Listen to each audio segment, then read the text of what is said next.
the countdown because I don't have the spare time. But I still want to do a Twitch stream today, regardless, because we got betas to talk about. We've got software that is out for those devs who care. Hey, Marquez is uploading. Stay tuned for that. So not everybody will be able to see the intro. The main reason I normally have a countdown is because it gives people a chance to get notified that I'm live. But now there's so many people watching these things after they're live. Thank you, by the way, for checking out the Telosive Tech Streams account. Sorry if Starlink has been bumpy. For some reason, it's been bumpy the past few days, but then I restarted it and it all started working fine. Like, no frame drops so far. Thank you. So I think I just needed to reset it and suddenly it was working a lot better. But I just wanted to send the tweet real quick because I've been loving iOS 15, iPadOS 15 less so. But yeah, chat about dev betas. There. Tweet has been sent. We're done. Hey, JP Matthew. Me? I'm sorry. I don't know how to say the last one. I'll try my best, Matthew. But thank you all for tuning in. iPadOS 15 is kind of weird. Like, I think I maybe have gotten kind of comfortable with having that kind of left column of widgets.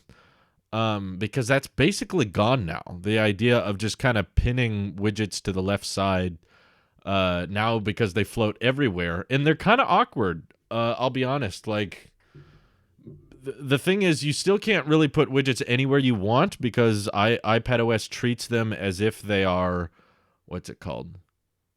They treat them as if they're apps. So they all have to still go from left to right. You can't put one at the bottom and one at the top. They have to stay fixed on the home screen. And when you rotate, yeah, this is a picture I've been seeing recently. When you rotate to portrait mode, there's a lot of buffer space on the side. And the widgets themselves, in my opinion, are still pretty clunky. The widgets don't have a lot of rich information and they can't be interactive. Like if you tap the widget, that means the app has to open itself, which is kind of weird. So yeah, I'm just in regards to iPadOS, I'm not super impressed with, because widgets haven't really changed much, and I wasn't really utilizing widgets much on my phone. I think I only had one widget on the second screen, and that was it. And with iPadOS, I'm used to kind of having them all on the left column, and now I rebooted the iPad, and it just kind of threw them everywhere into all these random places. And now your home screen is all really out of whack whenever you go in portrait mode or switch back this way.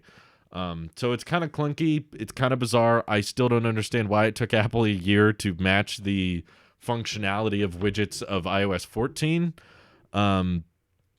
Great to see you 2 days in a row. Yeah, no, Tuesday's my normal Twitch stream. Monday was a little bit different, but hopefully the live stream seems to be much more stable now, which I'm grateful for. So, of course, as I say that, it'll probably implode. But thank you, everybody, for tuning in. I get to use my iPad with a whole Mac chip just to play Candy Crush at 567 frames per second. There you go. Yeah, I had a fun time watching the stream yesterday. It was not a terrible event. I mean, two of the things I was most excited for did not really happen. iPadOS was like insultingly bad, but iOS 15 is really great. I've loved it on my iPhone so far. It feels like, I mean, it makes sense, right? iPhone is Apple's bread and butter. That's what makes Apple the most amount of money is iPhone sales. So I guess it's somewhat logical that Craig would prioritize iOS 15 above all else. Randy was saying on the podcast that macOS Monterey was his favorite thing, but not that there's anything wrong with it. I just felt like there wasn't anything super substantial with Monterey itself. Like, the biggest thing for Monterey with me was universal control, which is almost more of an iPad feature than it is a Mac feature. Basically, universal control allows me to move my mouse off of my Mac and start controlling the iPad, which honestly, like, reaffirmed my belief that Apple doesn't want the iPad to become more functional. It just wants you to buy an iPad and a Mac. And I do think that is useful. I could see myself using that a lot. Not so much the file transfer thing, but more so just normally I have Discord and Twitter or mail or messages open on my iPad, and then I just reserve my Mac for OBS and live streaming and Final Cut and more work-related stuff.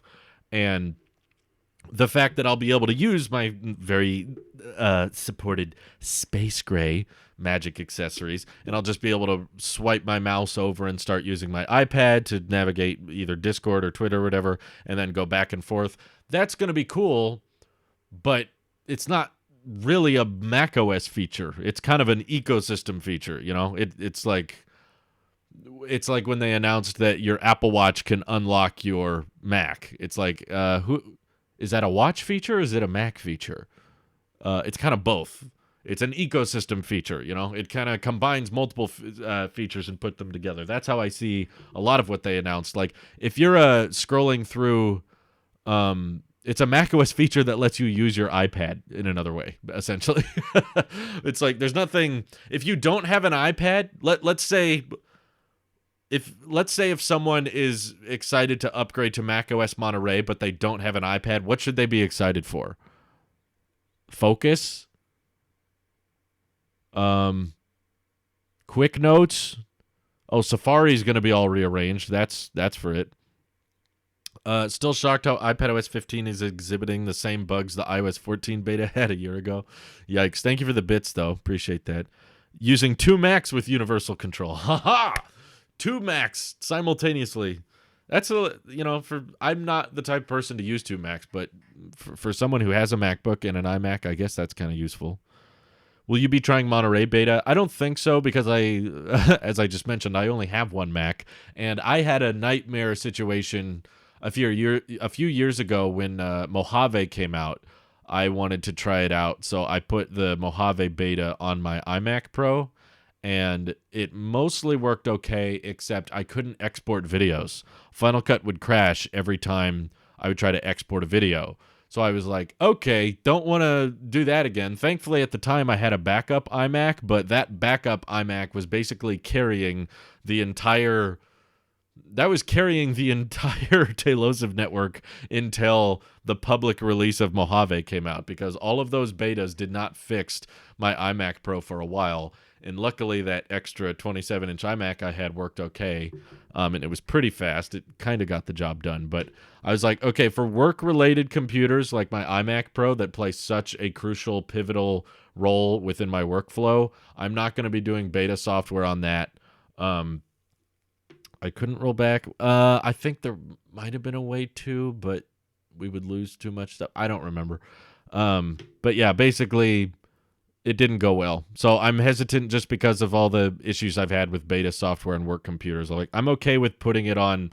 I still have my 2018 iPad Pro, so I'm okay putting beta on this because it's going away. I'm not keeping it. And same thing with my iPhone 12. I don't need it for work. I honestly don't use it much when I'm working. I use it more in my personal life. And if worst came to worst, I have backup iPhones and stuff. I can install the beta on a separate partition, but I do not have a ton of spare storage space, especially since we've been messing around with I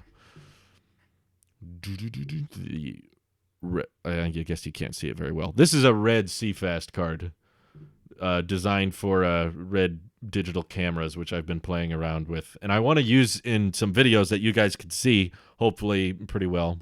I know how to restore my Mac. I just don't want to lose all my files. Let's see. Why iPhone's features are always late is the title of MKBHD's video. Oh, gotcha. They're always late.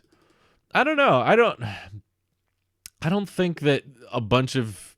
It's kind of silly to complain about, in my opinion, it's kind of silly to be like, hey, all these iOS features are from Android, because, I thought the exact same thing whenever I watched Android updates.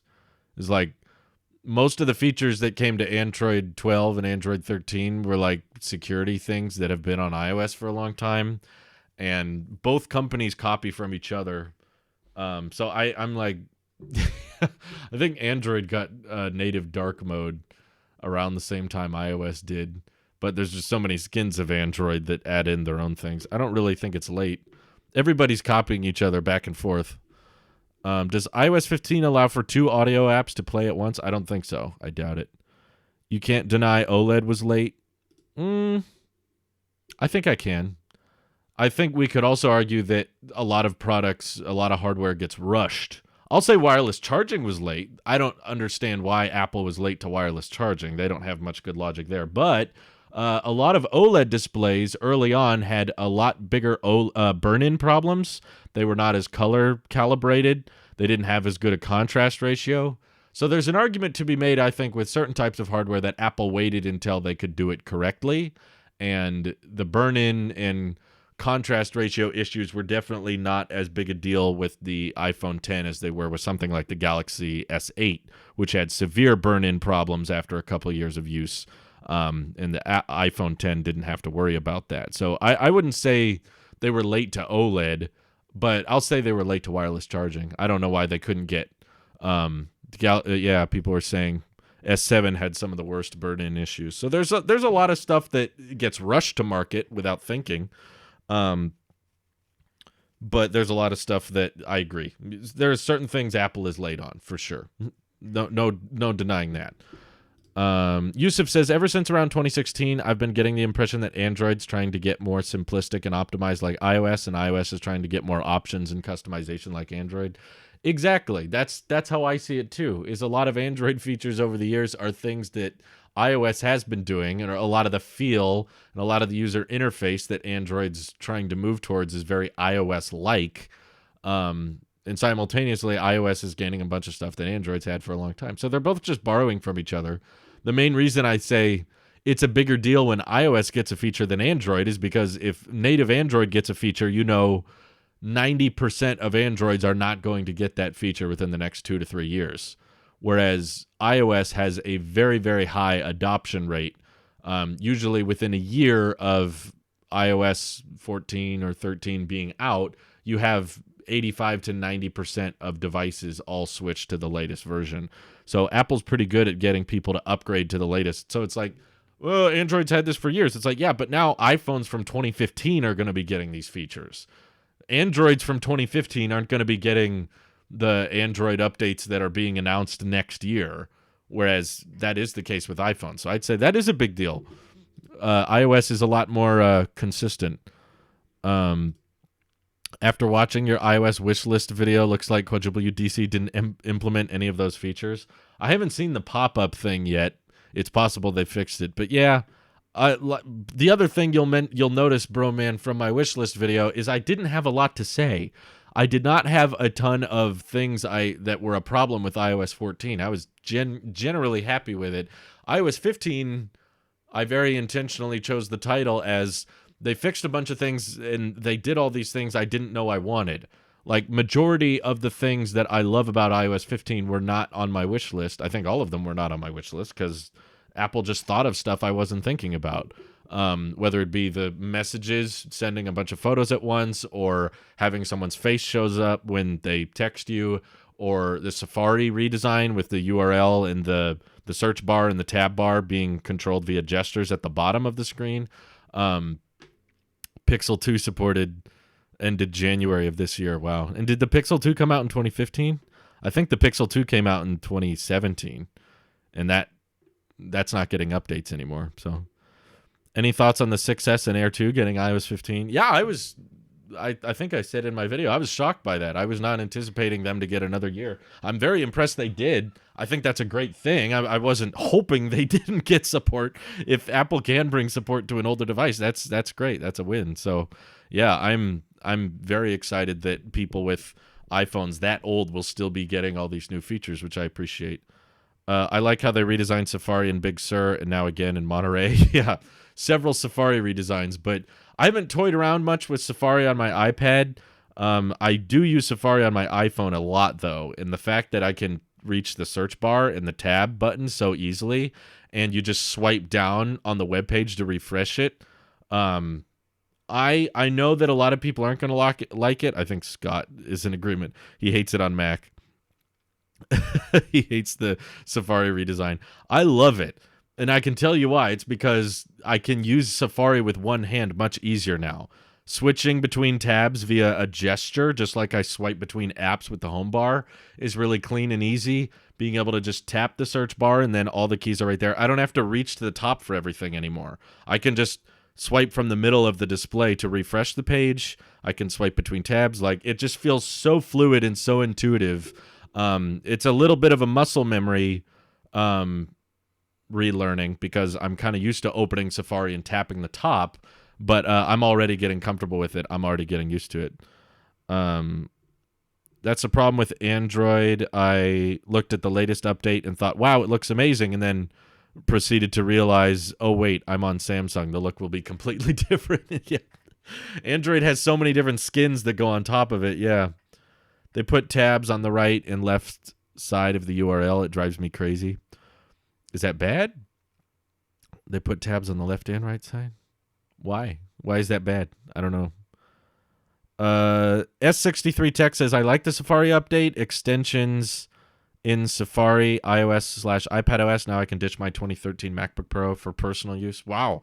So it was Safari extensions only. Yeah, we had a whole Twitch stream basically just about how so many people wanted Safari extensions. I would say of all the things people were asking for, that was probably the one that got answered the most. What do you think about Big Sur icons on iOS? I wouldn't mind it. I don't care much about the icon layout. A lot of people seem to make that a big deal. Why don't they change the icon? It's like, I don't stare at those icons. It's just a button that you press to open an application. I don't really care what it looks like. It's fine the way it is, but yeah, if they brought Big Sur icons on the iPhone and iPad, I would prefer that probably just because it would be more consistent, and I've seen concepts of what Big Sur icons look like on the iPhone. Generally, I don't think average consumers would care or know if there were updated icons like that just have slightly more shading. I notice, and I just want more like design symmetry between them all. So if my Mac had the same icons as my iPad and iPhone, I'd be like, cool. Right now, they're just a little bit different, but I don't really notice most of the time.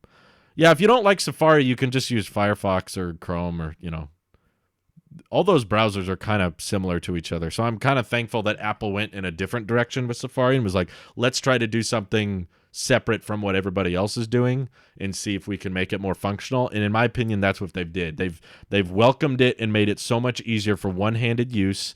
They've made it so much easier to switch between tabs, and I don't have to reach at the top of the phone anymore. Let's see. 1Password already showed off their Safari extension on iPad on Reddit. It was working like a fully functional feature. Oh, nice. I bet a lot of people will use that. It's not bad per se. I'm just not a fan of it. I do like being able to pinch out to view all the tabs on the iPhone now, so not everything about the iOS redesign is bad. Well, it's one thing to just say something is bad. That's your opening statement, right? That's your intro to an essay, saying something like, this something looks weird, this something looks bad. But what I'm more interested in is what follows. Why is it bad? Why do you not like it? Is it just I'm not used to that? I'm used to it being a certain way, and now I can't use it in that new way? Or is it less functional? Does it require an extra step? Does it require more time?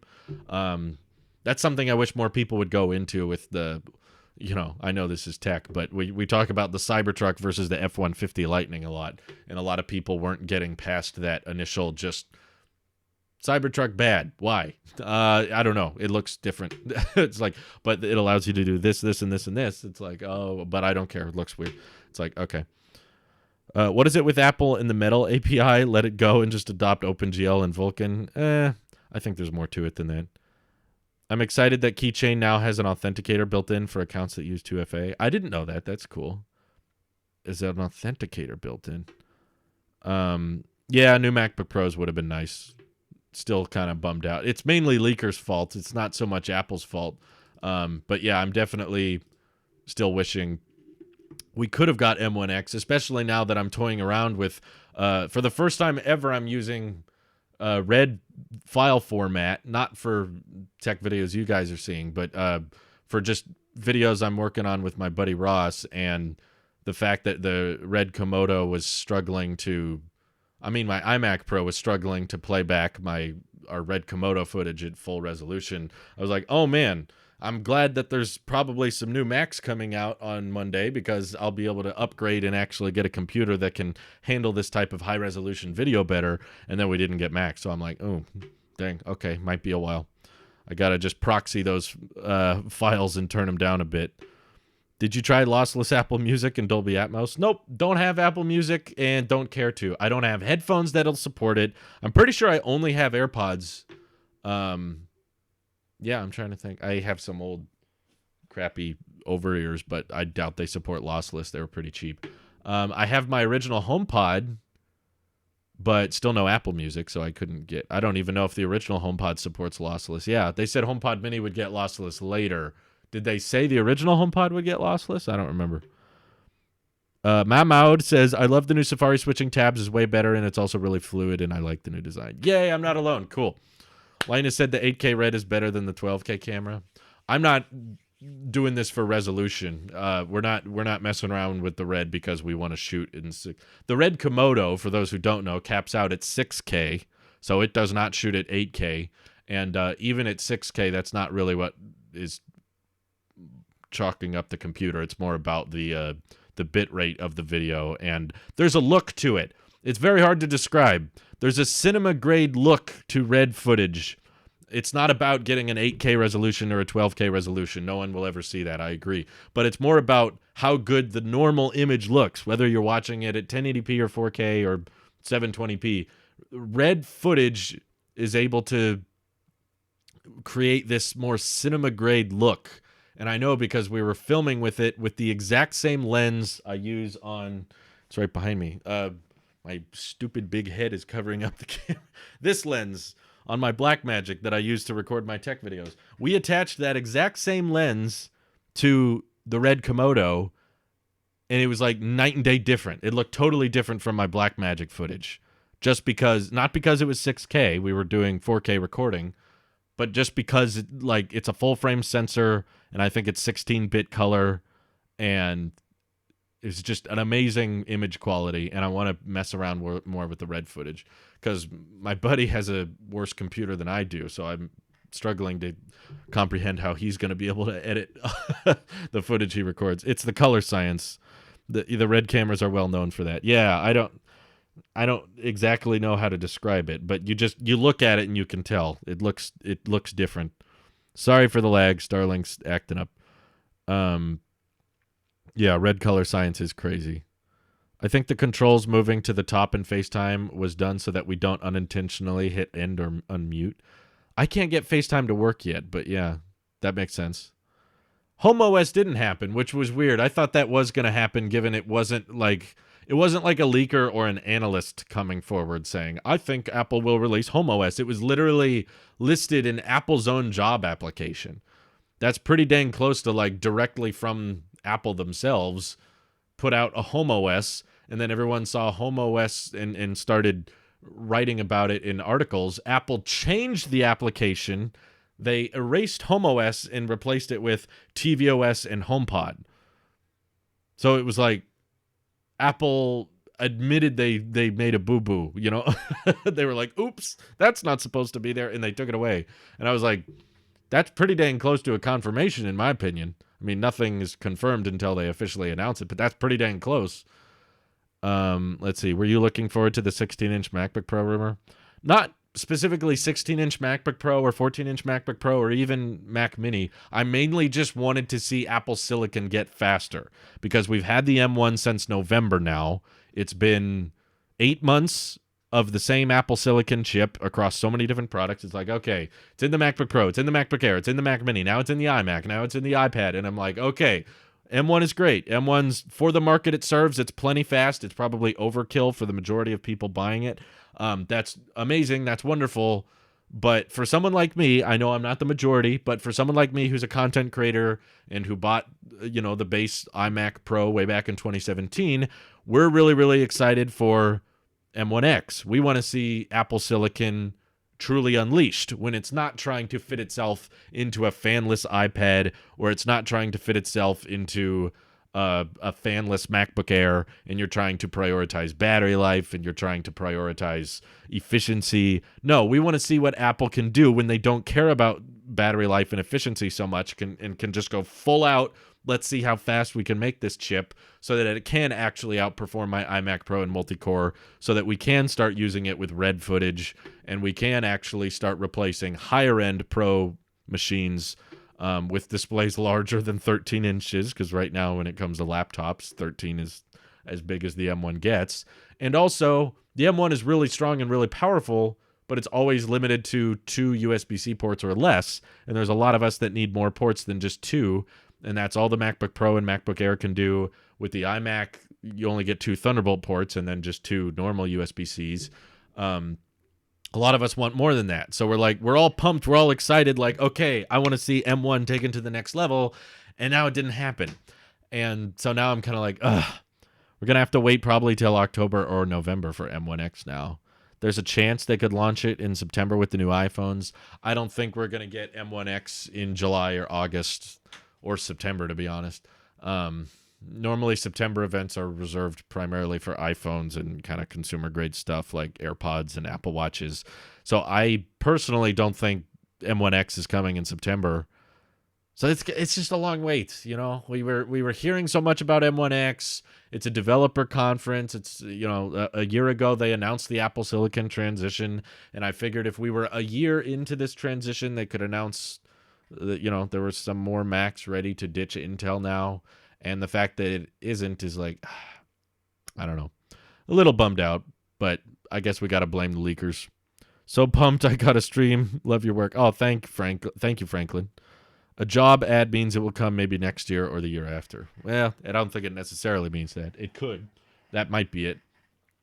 But I was looking forward to any type of new Mac that had the M1X. Like if they just came out with the 14-inch MacBook Pro and it had mini LED, but it still had the M1 chip, I would have been less excited. I would have been, I mean, better than now where we got nothing. But if they just put the M1 in another MacBook, I'd be like, oh, gosh, I'm so sick of the M1. You know, it's great and all, and I get that it's fast, and for the market it serves, it's fine, but I just want to see where else you can go. I want this transition to be done, you know? I want to get this over with. Will you be trying out FaceTime with an Android to iPhone with a friend? I could, but I also just have an Android phone sitting around, so I don't know who I'm going to call. Most of my friends have iPhones. I guess I could call Wyatt, but Wyatt doesn't like talking, so I don't know. I'll probably just call my OnePlus phone. Makes sense. So would you trade in your iMac Pro for an M1X or an M2 powered iMac or Pro? Depends if the iMac looks good. I'm guessing the iMac will not look good. So that's why I'm planning for either an M1X Mac Mini or just going to wait for the Mac Pro, which comes out probably next year. I don't think I would trade it in.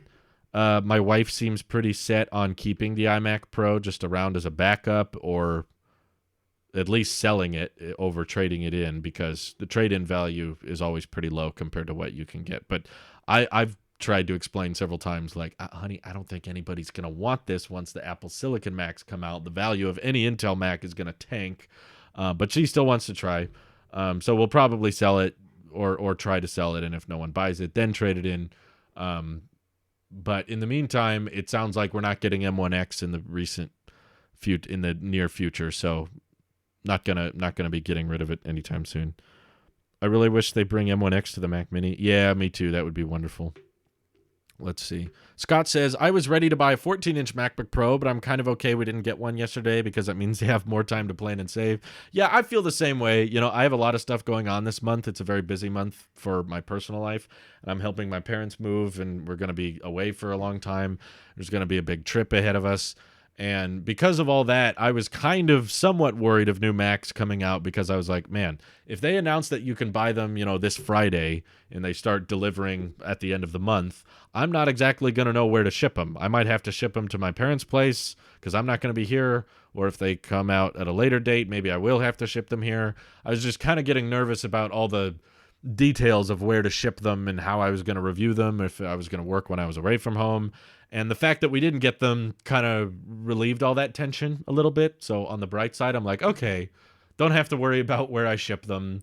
I'll probably be free and available when they do come out. So that concern is now gone. So it's a blessing in disguise. But simultaneously, especially after playing around with the red Komodo more and more, I've been like, man, I was really hoping we could get some faster Apple Silicon sometime soon.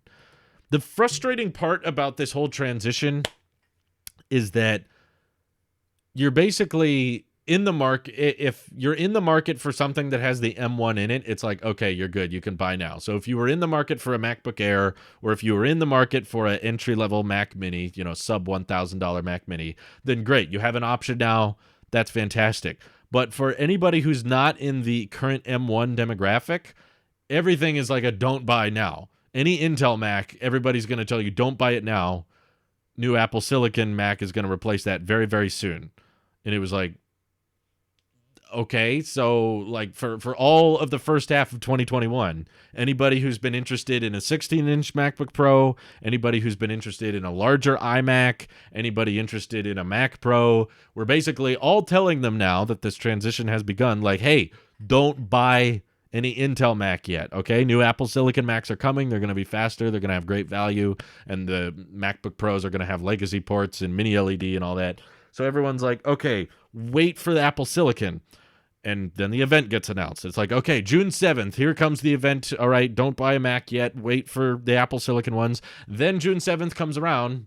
It's done. And now we're like, well, we didn't get it. So keep waiting.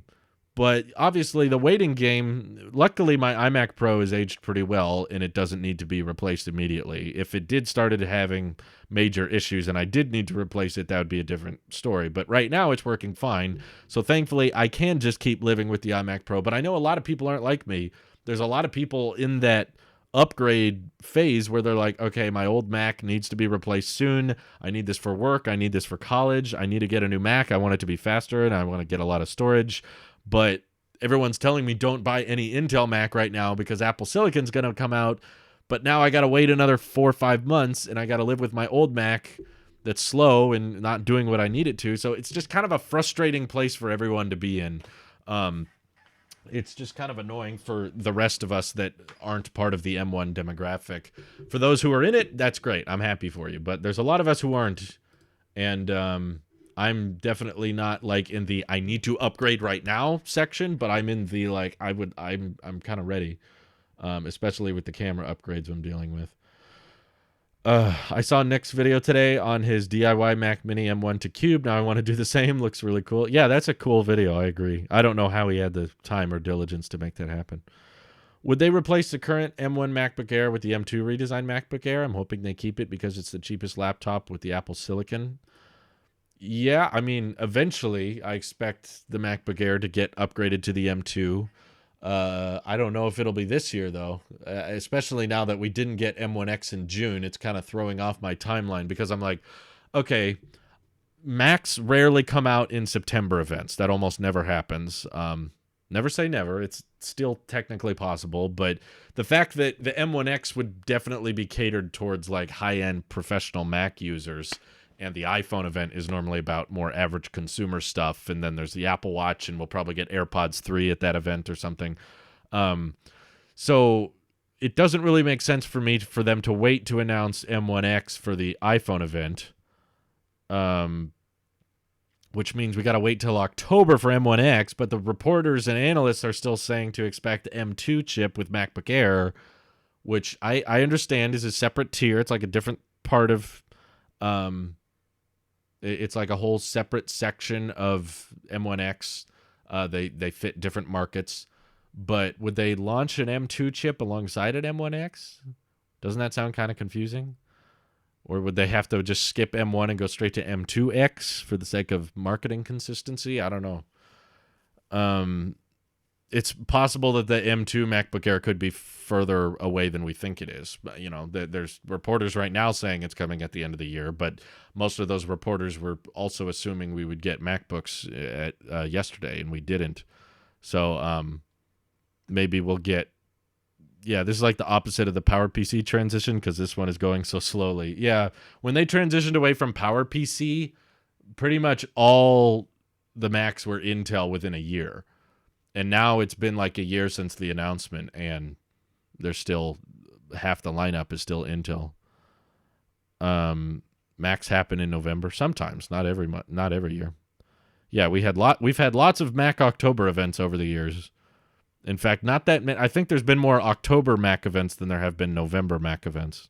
There can be November events, yeah, but difference is that Intel chips already existed, I guess, but I think the bigger difference is there's not a chip shortage. That could be part of the problem. There were a lot of reports about mini LED facing mass production issues. That could have fed into the reason why they decided to delay it, and possibly Apple just kind of trying to clean out inventory of their Intel Macs. If they're like, hey, people are desperate enough, they'll buy them and we can get rid of all these as we have a big factory full of them. They're probably going to have way too many Intel Macs once M1X Macs come out. Nobody's going to want their Intel ones. So maybe they just are trying to get through inventory faster. There's probably still Intel contracts. Yeah, they did say that last quadruple UDC. Well, not last one, not yesterday, but a year ago, they said that there were still a few Intel Macs in the pipeline. And so far, all we've gotten is the 27-inch iMac refresh from last year, where it got the nano textured glass, the updated webcam. But everyone was like, don't buy that one. Don't buy. Everyone's like, no, wait for Apple Silicon. And here we are, still waiting. It takes so long. Apple doesn't do M1X and does like P1. Yeah, maybe a whole new brand. I don't know. Isn't there one more Intel Mac Pro? There seems to be a lot of people thinking that it's been leaked in Xcode or referenced within macOS code for many, many months now, and they still haven't announced it. But there's some kind of I don't think it's major. There's some kind of new Intel CPU or new GPU that is compatible with the cheese grater Mac Pro, and that could just be a site refresh, just be like, hey, this Mac Pro has some new configurator options. That might not even be something that makes it to the newsroom page. They might just be a Mac Rumors report of just like, hey, there's some new GPU options or CPU options for the Mac Pro now. And everyone's like, great, don't buy it because Apple Silicon's around the corner. At this point, I expect the transition to still be done about a year from now. I'll be very surprised if there's still Intel Macs a year from today. If things go according to plan, they should be done within the year. So that means announcing bigger iMac and updated MacBook Pros by the end of this year. And then, hopefully an M1X Mac Mini or something like that. And then hopefully quadruple UDC of next year. That one will have the Apple Silicon Mac Pro, and that will be like the final nail in the coffin, and Intel Macs will be gone for good. X1 chip sounds cool. It does sound cool. They'll have M for Mac and X for Extreme Mac. I don't know what that does. Like Dave 2D said, just buy it right now if you really want to create. Yeah, there's a certain... It's difficult because, there were so many somewhat reliable people saying that we could expect Macs in June. So obviously, you don't want someone to buy an Intel Mac 3 weeks before an Apple Silicon version comes out that's way better and way cheaper and with better battery life. So you want to avoid people feeling like they got ripped off. So around this time of year when there's a big Apple event, there's obviously a lot of waiting that goes on and a lot of don't buy, at least wait the couple weeks, at least wait 2 months just to see what happens. That way you can know. But obviously when something like this happens, it becomes very confusing because now it's like, okay, well, I waited the 2 months and now nothing happened. So now what? But watchOS 8's been cool. I know we started this stream talking about developer betas. Very stable thus far. Although the one thing I wanted watchOS 8 for was because I wanted to mess around with the portrait mode watch face, and they don't have it. It's not a thing. And I was like, well, that was half the reason I got this. But I don't know, just little tweaks here and there. Like the Messages app looks different. I love the texting. I don't know of a great way to show you this, but like the fact that you just have a search bar now when you're looking at texts, and when you type the search bar, it just goes straight to Scribble, and then there's a mic at the bottom and emoji to the side. Whereas before, you had to decide, like, do you want to scribble? Do you want to dictate? Do you want an emoji? And the fact that they've ironed that all out is really nice. I like the digital crown acting as a cursor. That's way smarter. They should have done that. And Messages has, like, a different font layout and everything. The Mail app highlights the emails in like, a blue text. Photos is cool. I don't know. There's just little tweaks here and there. I don't even know if it's worth doing a video on, but there's very small differences that I appreciate about it. Do you have the new watch face? No, they don't have it. I wish they did. I have a crappy joke. Why is there portrait mode but no landscape mode? Well done. Landscape is just non-portrait mode. That's every photo that you took without bokeh. Well done. The lack of iPadOS updates solidifies my desire for a new MacBook Pro, which makes it sting all the more that we didn't get one. Yeah, iPadOS was kind of a slap in the face. Like, honestly, toying around with it now, like, I didn't install it until pretty late last night. So today is like my first full day of using iPadOS 15. And I'm like, this honestly feels like not much time went into it at all. I'll be honest with you. Like, all that they really did that's like worth noting is they let you select what two apps you want to split screen a little easier. Like, they've got the three dots at the top of every application, which kind of is a little ugly. It's kind of not used to having all these dots everywhere. And you can swipe down on those dots and it slides an app to the side, and then you can pick whatever app on the home screen. So it doesn't have to just be an app in the dock, which I guess is better.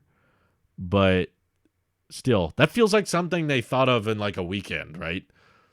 Yeah, there's still no calculator. There's still no weather app, which is hilarious because there's a weather widget. You can have this gigantic, very intricate weather widget on the home screen, but if you tap it, it opens weather.com. Like, does that make sense? And I think we were especially expecting a lot with iPadOS 15 after we got the M1 chip with like 8 and 16 gigs of RAM on the iPad.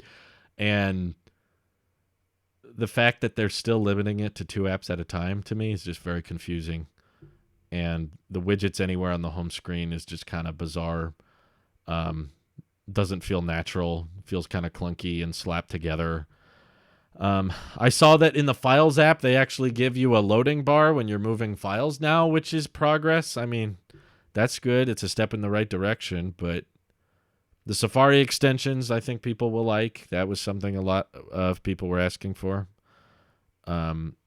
which stings even more now because the iOS weather app update is amazing. That's true. There's so much information in iOS 15's weather app. They fit a whole map in there. They've got all these UV index and sunrise and sunset widget and all these AQI widgets. And it would have been so easy to build that into a clean looking app for the iPad that takes advantage of a 4:3 aspect ratio. It would have been so simple. And yet, no, they're like, you don't need that. The 12.9-inch iPad is more than big enough to run 4 apps in each corner. One in each corner. Yeah, it probably could. Like iPad mini amount of information. I don't know about 4. At least 3 split screen. I've seen that concept many times before where you just had like 3 columns. Just like you can have a side column with iPadOS. Just allowing you to have 3 would be nice. But even just floating window support, I think, would have helped a lot of people. Made that transition. Here's 2 questions for you from Edward. What was your overall take on all the new FaceTime features, and what was so important about the iPad iOS part? Good, most of the iPad stuff felt system-wide and not exclusive. I'm trying to understand those questions. My overall take on the new FaceTime features is they seem great. I don't have any complaints with FaceTime. I mean, there are a bunch of stuff we've been asking for a long, long time, like the sharing your screen. I feel like customer support would be able to help a lot if they could see your screen and tell you where to tap and stuff on your phone. So that's great, and I love that it's open to, you can send links now, so FaceTime can actually be kind of a Zoom competitor. So I have no complaints about the FaceTime updates. Those seem all wonderful. But iPadOS was just like, of all the different platforms, iPadOS is limiting the hardware, I think, the most, and it felt like it got the least amount of attention at the event, which is why I'm still kind of irked by it and frustrated by it. You can now have a work home screen, for example. Yeah, I heard about that. The focus things. I haven't had a chance to because I don't like having different modes. I pretty much only have notifications on for messages and not much else. So the focus thing is kind of redundant for me. Let's see. On iOS, you can drag and drop files from the Files app into the Mail app, and this is a great feature in my opinion. From the Files app into the Mail app. You have like 2 apps open at once? iPad is still being treated like a giant iPad Touch. Yeah. That's pretty much how I feel about it. Most of the features, like if you go to Apple's website and just look at iPadOS preview, I guess we can do this together here. Watch this. Follow along, everyone. So we scroll down. We're like, wow, iOS 15 got all these great new features, which I agree. iOS 15 exceeded my expectations, which for the record were very low. I wasn't expecting much. And then if you scroll down here and you're like, okay, iPads are scaling up to $3,000. And with all this crazy hardware with 16 gigs of RAM and the M1 chip, you've got this ultra super power CPU and GPU. But it's all limited by the software, right? And people keep saying, but it's still an iPad, but it's still an iPad, it's still an iPad. And the software is limiting that hardware and preventing it from being fully capable to what it's truly possible of doing, as we know, thanks to macOS, what the M1 can do. So we go here. Notice how many features on iPadOS 15 are just things that were borrowed from the iPhone, that were already a thing on the iPhone or already introduced on iOS. They just also happen to now be on the iPad, right? So this was the frustrating section for me, right? We scroll down. It's like, okay, multitasking. This is the one new thing. It's not that you can run more apps at the same time. It's just that you can select more easily which apps you want to split screen, but that is still limited to two. Two apps can be shown on the display at the same time for 16 gigs of RAM. Even though iPadOS limits each app to 5 gigs of RAM. And you can't really control which apps get kicked off in the background and which apps are continued running. You just kind of hope the iPad keeps running them in the background, but there's no task manager or anything like that. Okay, so a pop-up window stays in the center. You got your little shelf thing to switch between tabs here.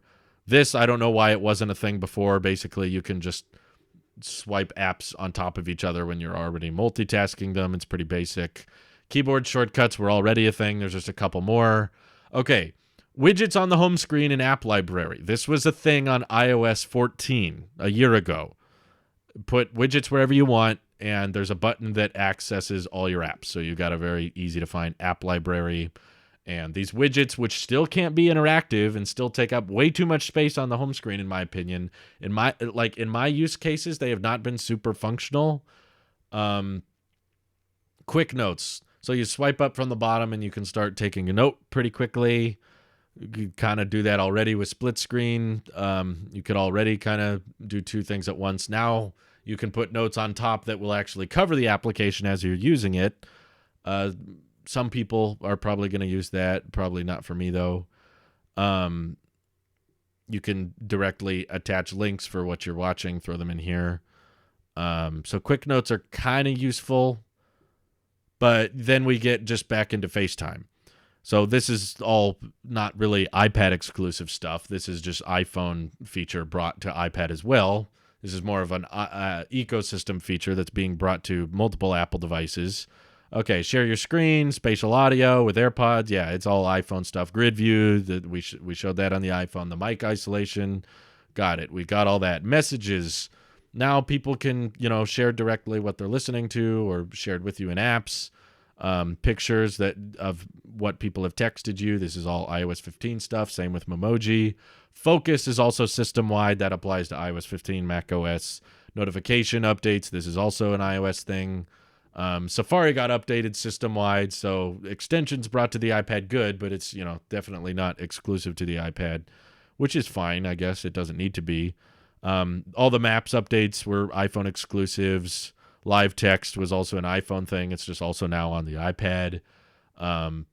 So most of these features that we're talking about, Spotlight, the Photos updates, Apple Music Memories, most of what we're scrolling through on this whole iPadOS preview is just a bunch of stuff that was on iOS 15 anyway. They're just saying, yes, the iPad also gets this. It also gets these things. It doesn't really separate itself much despite having drastically different hardware, which I find kind of funny. You have substantially better CPU and GPU performance. You have 4 times as much RAM as most iPhones. You have mini LED. You have 120 hertz. You have the Thunderbolt connector. Yeah, like what exactly is the point of calling it iPadOS if 90% of the updates for iPadOS 14 and 15 have been just the same thing that iOS 15 had. It's just kind of duplicating. To me, this kind of defeats the point of separating the operating systems. I kind of understand that internally they didn't really break apart much. Like Apple calls it iPadOS, but in reality, it's still basically just iOS. But when they first announced, I think it was in 2019, they announced that the iPad would be getting its own operating system, and now it's separate from iOS. It's called iPadOS. A lot of us were hoping that would be like, oh, wow, iPad's going to become its own thing. It's going to become separate, and it's going to get all this new functionality, and it's going to get all these new features that iPhones aren't good for, but now the iPad is. And the reality is it hasn't happened. iPadOS is mainly just kind of iOS blown up with a few extra features. Like, okay, now you can do split screen. You can't even argue picture-in-picture is exclusive to iPad anymore because iPhones have that. So what exactly does iPadOS do over iOS? Software-wise, like Swift Playgrounds and split screen? Is that it? Like, what else am I missing here? Oh, yeah, you also lose a lot of things. Like, iPadOS doesn't get low battery mode. iPadOS does not get battery health settings like iOS does. It doesn't get a calculator. It doesn't get a weather app. You know, they leave a bunch of stuff out, but iPadOS is pretty much just blown up iOS at this point, and it hasn't changed much. And we were really kind of hoping it would over the years. Only substantial thing is Apple Pencil support. Yeah, I guess it gets some quick note features thanks to the Pencil. I'm trying to make one here. My first quick note. I'm just going to write "you suck." There. Thank you, Apple Pencil. Done. All right. I can take a note real quick. Yeah, when Macs have low power mode, but iPads don't. That makes even less sense to me because like iPads have cellular. So you'd think low power mode would kind of help with like 5G consuming less battery. But Macs don't have cellular, and now they're getting low power mode. Feels like iPhones and Macs are getting all the love, and iPads are just consistently put on the back burner. They're like, no, iPad doesn't need that. No, iPad doesn't need that. I'm like, ugh, come on. iPadOS has low power mode. It's in the control center settings. Really? Where? I must find this. Watch Pencil go to iPhone in generation or two, making the difference less. I don't know, but man, what a great deal the 2018 11-inch iPad I bought was. So glad I didn't get an M1 iPad. Yeah, I feel bad for anybody because I remember ordering the M1 iPad Pros. Thankfully, I'm within my return window, so I'm getting a full refund. But I remember a lot of people saying they were going to get the 1 terabyte option because they wanted 16 gigs of RAM. And after today, if I was that person, I would feel very ripped off. I would be like, what was the point of that? Like, Apple was upselling me on like, ooh, you should buy more RAM. Please buy the 1 terabyte option. That's the only way to get more RAM. And everyone's like, cool, it will get more software, quadruple UDC. We'll get some pro apps. We'll get some new functionality to my iPad. And it's like, quick note, you're welcome. Wow. Thank you so much. Did you know that the Twitch widget on iOS is interactive? I think I've tried it. It barely does anything, though. I know there is a Twitch widget. I've used it before, but it seems like Apple really focused on the iPad Pro for artists and designers and then kind of gave up. They were just like, okay, we're done. iPads need full self-driving. Yeah, it just doesn't exist. I remember how you said you were going to keep the M1 iPad Pro and not now. I've always attached fine print to that statement. I always said I would definitely keep it if it got more functionality. The biggest ones on my list was just ProRes support or external webcam support. Basically, if there was a way for me to edit my tech videos on my iPad, then I would be comfortable keeping it because I could justify that use case of, okay, if I'm on a trip or my iMac conks out on me or whatever, I'll be able to do my professional work life off of the iPad if I need to. Not that I would switch exclusively to it, just that I could. Then I could justify keeping it. And they didn't do anything to make it closer to being a Mac replacement with the new iPad OS. And if they did external webcam support and I could plug in my Blackmagic like my Blackmagic that I'm using right now is plugged into the iMac Pro, and the iMac, thanks to Mac OS, allows it to read this video image and live stream it to Twitch, and iPad OS can't do that. But if it did, I wouldn't even need ProRes support. I wouldn't need Final Cut. It's not about just pro applications. I think people are instantly oversimplifying or dumbing down my complaints of like, it doesn't need Final Cut. Just because it doesn't have Final Cut doesn't mean that. I'm like, it's not about Final Cut. LumaFusion is doing the very best they can. It's iPad OS that's preventing LumaFusion from doing all the things Final Cut can. Yeah, ProRes is ridiculous because that's a video codec that Apple made that my cameras record in. No, I do not believe the iPads support red footage, so I highly doubt that'll work. My Mac didn't even support red footage when I first plug it in. I had to download a third-party plugin. Yeah, Apple would rather sell you a Mac and an iPad rather than a really expensive iPad that also can do Mac things, I guess, which is just stupid. I think that's a dumb reason to not have it. But, yeah, I could justify the iPad Pro if I found a decent buyer for my old iPad Pro, because I do love Center Stage, and I like the mini LED display. And I like that, I don't import much stuff to my iPad, but when I do, I have a Thunderbolt port. And I like having the two cameras on the back and everything, and M1 just for basic stuff. Like sometimes if I record a video on my iPad and I need to crop it and it needs to regenerate that file or convert the file before it airdrops it to my Mac, having the M1 for quick things like that is somewhat handy and faster than the A12X. But it's definitely not an $1,100 upgrade. I did not find a good buyer for my 2018 iPad Pro. I did try to sell it. Couldn't find anyone that was willing to pay a price I was comfortable with departing. And the hilarious thing was most people were offering less than Apple's trade-in for it, which was funny to me. I was like, most of the people who wanted to buy it were like, I'll give you $400. And I was like, Apple will give me over $500. Why would I sell it if Apple's gonna just give me credit? And I thought $500 was too low, because that would make this purchase like a $700 upgrade. And I don't think that the differences with this mini LED iPad Pro warrant $700. I could maybe justify $600 or $500, but it was definitely dependent on being able to sell the old one, and no one wanted it, and for a decent price. And the OS definitely didn't catch up to the point I was hoping it would.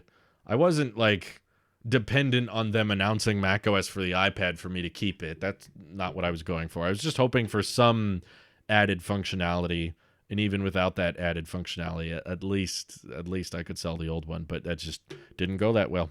So now I'm like, you know what? For the same reason I did not get the 12 Pro Max, or I did not keep it, and I opted for the 12 mini. If you guys remember that little skit I did about that purchase decision, the primary reason was because the 12 Pro Max was a very expensive phone that was lacking a feature I think it needed, which was 120 hertz. iPhone 12 mini, I thought, was surprisingly good value, and I was like, okay, I like both of these. Which do I go with? They almost felt like completely different products because one was so huge and one was so small. And I was like, I want the 12 mini. I want Apple to do more things like the 12 mini. I'm sad that it didn't sell very well, because I think that it's a beautiful device and it works so well. And I think it would fit perfectly in a lot of different people's smartphone needs and functions. So I was like, I want to reward Apple. I'm going to vote with my dollar here, and I'm going to put my money where I think Apple should focus more of their attention towards. And the fact that the 12 mini, I like it, and it doesn't have 120 hertz, which I appreciate. And, I wouldn't mind having a telephoto lens. I wouldn't mind having a bigger battery. All those great things. I love using the 12 Pro Max. It's a great phone, but I felt like if I'm spending $1,200 on a smartphone, I don't want to settle with any specs. I don't want to be like, I guess 60 hertz is enough, because I really wanted 120 hertz, and I was really hoping we could get it last year, and we didn't. And I was like, okay, if it's going to be 60 hertz no matter what, and I definitely know that I want 120 hertz next year, then I'm going to go ahead and settle with the 60 hertz model that's cheaper, saves more money. That way I can have a bit more saved up for the 120 hertz iPhone, which when I get that, I plan on keeping it for more than a year. That's going to be my first iPhone that lasts me more than a year for a while, because I'm like, these iPhone upgrades are getting so incremental and so small. There's barely any differences between them, to the point where I'm like, you know what? If this year's iPhones don't get 120 hertz, I don't see a point in upgrading. I like the cameras on my 12 mini are fantastic. They're amazing. I have so little complaints with them. Battery life is not fantastic, but it's fine for my needs. It gets the job done. And the display, other than the fact that it's 60 hertz, is very bright, very vibrant, very rich. So any other feature they could bring to the iPhone, I have a very hard time understanding why I would need to upgrade for it. I don't care about LiDAR. I don't care about raw photo format or Dolby Vision HDR recording. All that stuff is just like, I don't care about all that. All I really care about at this point is making sure I get a high refresh rate. Once I'm there, I don't know what would justify upgrading. At least I'll skip a year, potentially more. I could hold on to this year's iPhone, the 13 Pro Max or whatever they call it. I might hold on to that for like 3 years or 4 years, depending on Touch ID. I don't care about, because I prefer Face ID, and if I'm wearing a mask, I can unlock the phone with my watch, which works really well, and I love it. So I can't think. Scott says he's used LiDAR on his 12 Pro approximately 0 times. Let's see. Have you used both the 11-inch and the 12.9 inch? I'm thinking of upgrading my 2018 11-inch to the latest 12.9, mainly for the display and for the $450 trade-in value. I mainly use it as a tablet for browser and media consumption. Do you think it's a good upgrade? I have used the 11-inch, and I think it's a really good size. I would just say that if you ever plan on using a keyboard case with your iPad, you should get the 12.9 inch, because the Magic Keyboard with the 11-inch iPad is very crammed and very small. So there's nothing wrong with the 11-inch iPad Pro size. I reviewed it last year when the 2020 iPad Pro came out. I was like, I want to try the smaller one. And the smaller one's great. Like it's fantastic if you primarily plan on using it touch only. Like the virtual keyboard, and you use it in portrait mode sitting on the couch, or using it in the bedroom, or just holding it a lot. It's very comfortable, very lightweight, and very practical, and iPadOS is good for that. It's just kind of the heightened iPhone experience. But if you plan on docking it and kind of turning it into a laptop with a keyboard and a trackpad, that's when I would say get the bigger size. So if you do plan on keyboard case, get big one. But if not, and you just want to use it as a touchscreen, get the 11-inch. The LCD screen of the 2018 iPad Pro is already very good. I agree. I picked up my 2018 iPad Pro the other day. No, the contrast ratio isn't as good, but it's still plenty. It's still very rich. Let's see. I use it for touch only because I have a MacBook Pro. Yeah, I would say if you're using it touch only, just get the 11-inch. That's comfortable size. If you want an 11-inch, get the Air. It is likely good enough. The only reason I'm hesitant is because I really notice and appreciate 120 hertz, and the Air doesn't have that. And I also really love and appreciate Face ID, which is like my favorite biometric.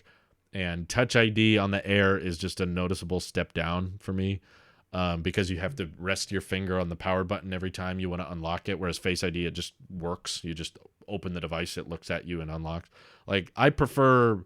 Those two features are very big for me. 120 hertz and Face ID are like, yes, that's a solid product right there. And iPad Air doesn't have either of those. If neither of those matter to you, then I guess fine, go for the Air. But keep in mind the Air also comes with 64 gigs by default, and the Pro comes with 128 gigs by default. So if you plan on getting more than 64 gigs, you're going to be spending iPad Pro money anyway. Let's see. Wish they could build iPadOS version macOS Monterey instead of building an iPadOS version of iPhone OS. I agree. That would be much smarter. But anywho, I do appreciate the bits. Ben Fine 1 subbed with Twitch Prime 4 hours ago. I wasn't here to read that, but thank you very much. And I appreciate the chat for tuning in. Thank you all for watching, and I hope you have an excellent rest of your day. Take care. Bye-bye.